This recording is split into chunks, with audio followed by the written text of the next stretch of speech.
जब कुछ हमारे साथ में गलत होता है तो हमारे लिए वो घटना होती है। जब वही गलत किसी दूसरे के साथ में होता है तो वह दुर्घटना का रूप ले लेते हैं। ये अंतर होता है घटना और दुर्घटना में। तो आज मैं आपसे ये बात क्यों कर रहा हूँ, तो इसकी वजह ये कि महाकुंभ लगा जो 2025 में, एक बहुत ही विशाल कुंभ, बहुत बड़ा कुंभ, जिसमें कई सारे देश विदेश के लोग, कई अपने इंडिया के कोने कोने से लोग वहाँ पहुँच रहे हैं। और एक ऐसी घटना होती है इस कुंभ में जिसमें से कई सारे लोगों के साथ में गलत होता है। गलत क्या, चलिए जानते हैं।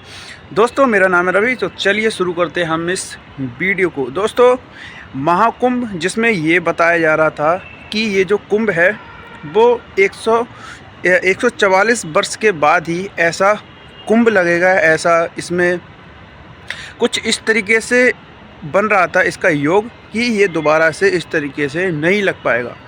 तो इस वजह से हमारे सोशल मीडिया और जितने भी अलग अलग प्लेटफॉर्म होते हैं सोशल मीडिया के, उन पर इस तरीके से जो वीडियो है माध्यम से लोगों के सामने आते हैं और लोगों को ये पता चलता है कि ये जो समय है वो दोबारा वापस नहीं आएगा। और इसी वजह से यानी 29/1/2025 को जब महाकुंभ प्रयागराज में कई सारे लोग इतने ज़्यादा पहुंचते हैं कि जो भीड़ है वो बेकाबू हो जाती है। और उसके पीछे की वजह क्या है, चलिए जानते हैं।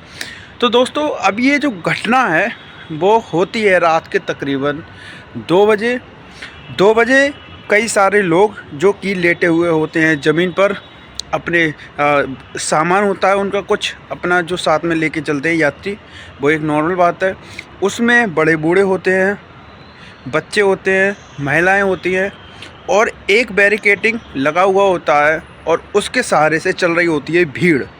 अब भीड़ चलती होती है, भीड़ का इतना ज़्यादा घनत्व बढ़ जाता है कि जो लोग होते हैं वो बेकाबू हो जाते हैं। लेकिन यहाँ पर एक बात ये भी है कि उस जगह पर जब भीड़ चल रही होती है एक क्रम में, तो उस जगह पर उस बैरिकेडिंग के पास पुलिस भी होती है। लेकिन भीड़ इस तरीके से बेकाबू होती है कि उस बैरिकेडिंग को तोड़कर, उससे कूदकर, भागकर लोग जो खाली जगह है उसकी तरफ भागते हैं और उस जगह पर लेटे हुए होते हैं लोग, और संख्या होती है बहुत ज़्यादा। कुछ तो बच पाते हैं जो कि नींद में होते हैं, वो लेटे हुए होते हैं। महिला जो कि बुज़ुर्ग हैं, पुरुष हैं जो बुज़ुर्ग हैं, वो इस तरीके से समर्थ नहीं होते कि एक ही बार में अलर्ट हो जाए और वहाँ से भाग सकें।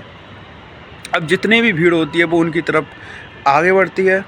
और उसमें से जो सरकार के द्वारा जो डाटा बताया जाता है, उनके जो प्रेस कॉन्फ्रेंस में जो डाटा बताया जाता है, उसमें तकरीबन 30 से अधिक लोग मृत्यु हो जाती है और कई सारे लोग घायल होते हैं। उनके बारे में पूरी जानकारी नहीं दी जाती है। और जब वहाँ के जो मंडलेश्वर होते हैं उनसे बात की जाती है तो उनमें से बताते हैं कि हमने सरकार को पर्सनली भी बात की थी और बताया था कि ये जो व्यवस्था है वो पुलिस है उनको सुचारू ढंग से नहीं चला पाएगी। ये उन्होंने पहले ही बताया था इस तरीके से कि ये जो किसी प्रकार की अप्रिय घटना हो सकती है।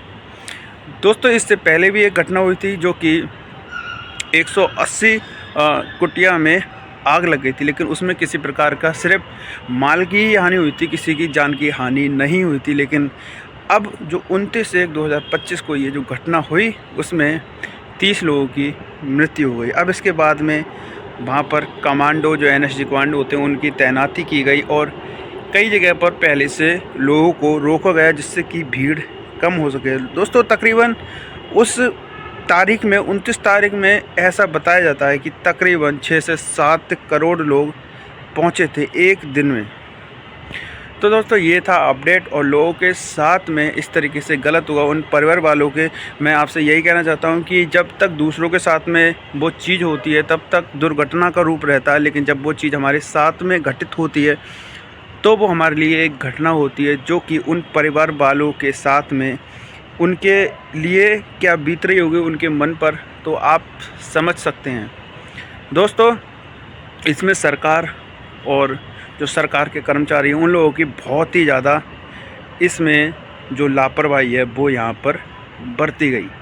अगर इसको सुचारू ढंग से चलाया जाता, जो सेना है, आर्मी है, उनके लिए ये छोड़ा जाता, उनके लिए ये रखा जाता है कि उनके लिए इसका जो पूरा प्रबंध है वो करना है, उनको संभालना है, तो शायद ये चीज़ें बेहतर तरीके से हो पाती और ये जो घटना हुई है, दुर्घटना हुई है, वो नहीं होती।